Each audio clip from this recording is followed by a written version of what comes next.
जो निमित्त का आनंद है, किसी के निमित्त से है।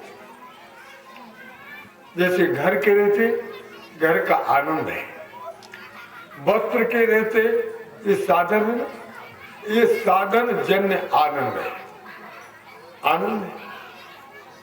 भोजन पदार्थ रहते हुए भोजन का आनंद है, ये साधन है। लेकिन एक वो आनंद भागवत में है जिसको आप लोग नहीं जानते हो। ऋषियों के पास, त्यागी संतों के पास कोई वस्तु नहीं है, कपड़ा नहीं है, झोपड़ी नहीं है, कोई सामान नहीं है, और फिर भी उनको कभी दुख नहीं है, वो हमेशा आनंद में।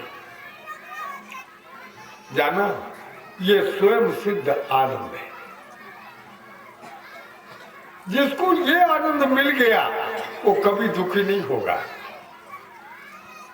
जो साधन के रहते आनंद सोच रहा है वो साधन का आनंद है, और जिस दिन वो साधन जाएगा उस दिन आनंद रहेगा। बोलो बाल कृष्ण भगवान। साधन कभी भी टूट जाएगा, फूट जाएगा, छूट जाएगा, लेकिन अगर स्वयं सिद्ध आनंद आ गया तो कभी नहीं जाएगा,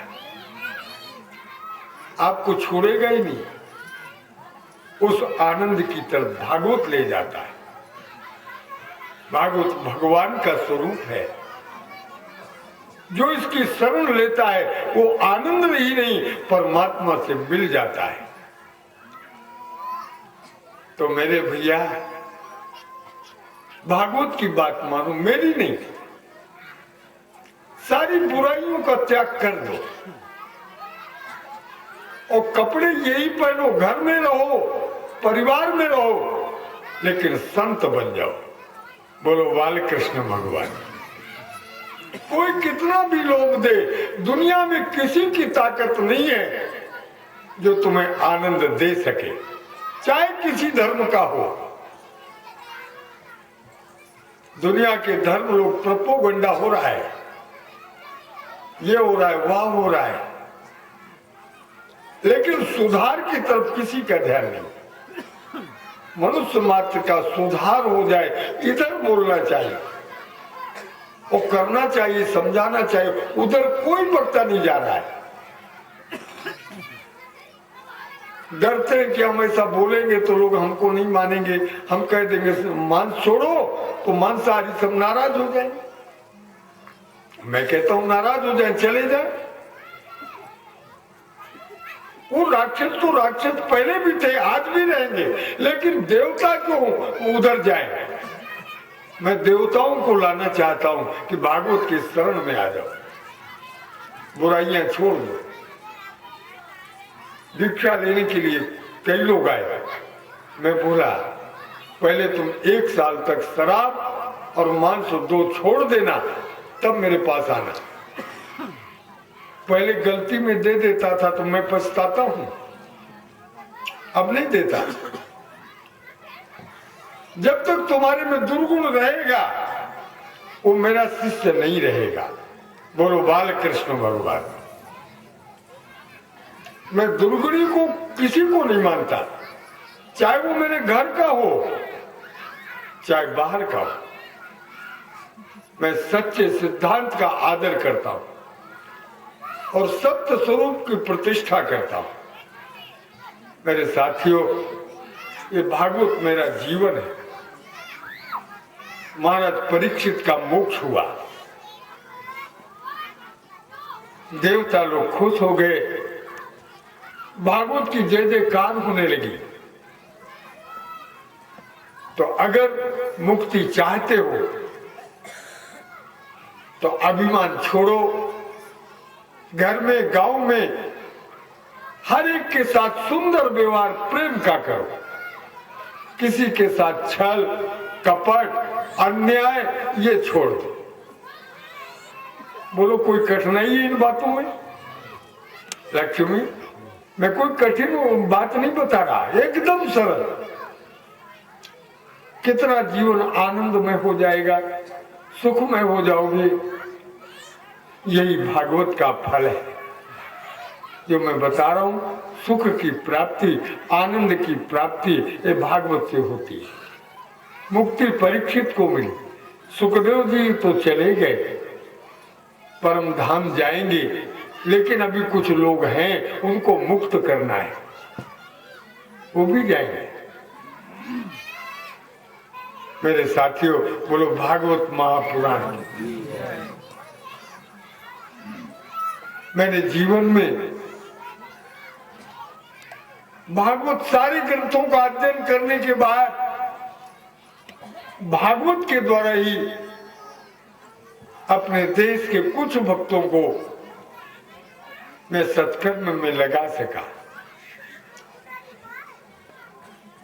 मेरे साथियों, ये सिंगनपुरी के ये सभी चारों भाई बड़े ही धर्मात्मा, धर्म कर्म करने में ये आगे हैं, दूसरों की सेवा करना जानते हैं। मुझे इन सबको कथा सुनाने में बड़ा आनंद आया, बहुत अच्छा लगा। जो शुद्ध हृदय है वही मेरे प्रिय भक्त हैं, जिसमें थोड़ा भी कपट है वो मेरे पास नहीं टिकता है। जो श्रोता लोग आए, उसलापुर, पलेनी, माटरा, सब जगह के आए लोग, बहुत गांव से आए। मैं सबको व्यास गद्दी में बैठ करके और सबके कल्याण की कामना करता हूं, सबका जीवन सुधरे, सभी भगवान के पास आनंद का अनुभव करें, मानव जीवन के लक्ष्य की प्राप्ति हो, सब लोग सुखी रहें।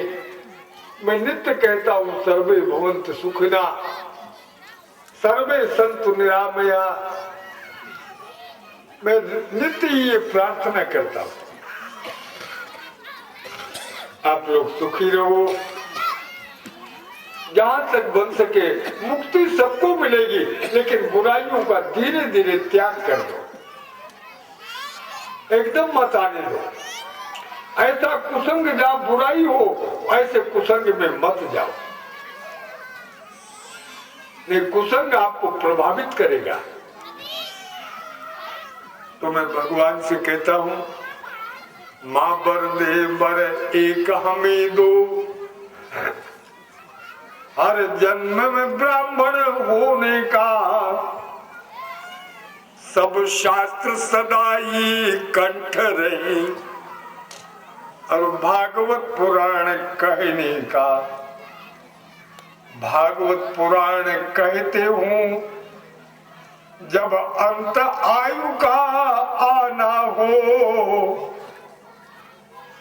जब मेरी उम्र का अंत हो, तो भी मैं भागवत की चर्चा जन समाज में कर रहा हूं। ऐसे समय पर ही मृत्यु होनी चाहिए। मेरे साथियों, डॉक्टरों ने कहा कि कथा बंद कर दीजिए। मैं एक ही बात बोला हूं कि डॉक्टर साहब अगर कथा बंद कर दूंगा तो शरीर मरने से बच। तो मैंने कहा फिर कथा क्यों बंद करूंगा भैया, अगर कथा करते करते प्राण जाए, इससे ज्यादा और सौभाग्य क्या होगा। देखो भोजन नहीं कर पा रहा, ये लोग जानते हैं। दिन भर में 40-50 ग्राम से ज्यादा कोई चीज नहीं, कोई मेवा मिष्ठान नहीं खाता, फिर भी शरीर चल रहा है। बोल रहा हूं, कथा आपको सुना रहा, न आपसे एक नया पैसा के लिए मेरे को लोभ है कि आप एक नया पैसा दे दो, कभी नहीं रहा जीवन। और ना आज कहता हूँ, हाँ ये जरूर कहता हूँ, अगर तुम्हारे पास है, बुराइयां हैं, वो मेरे भागवत में चढ़ा दो, तुम्हारा कल्याण होगा। वह ब्राह्मण नहीं है जो दक्षिणा मांगता है, जिसे शांति नहीं है वो लोभी है, वो पापी है। हम दूसरों को उपदेश देते हैं और हम ही दुखी होते हैं।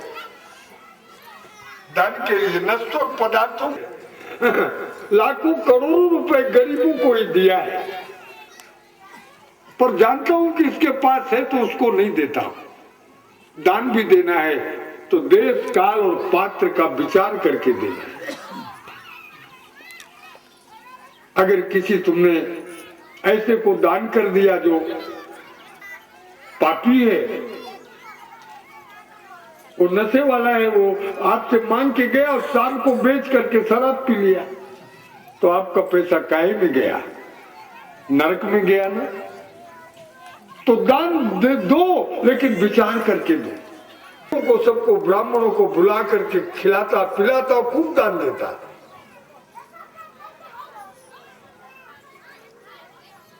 छोटा भाई जबकि उसकी पत्नी और फॉरेन की थी, विदेश की, वो कभी दान धर्म जानती नहीं थी। बोली जब अरबों का धन था तब तो खत्म।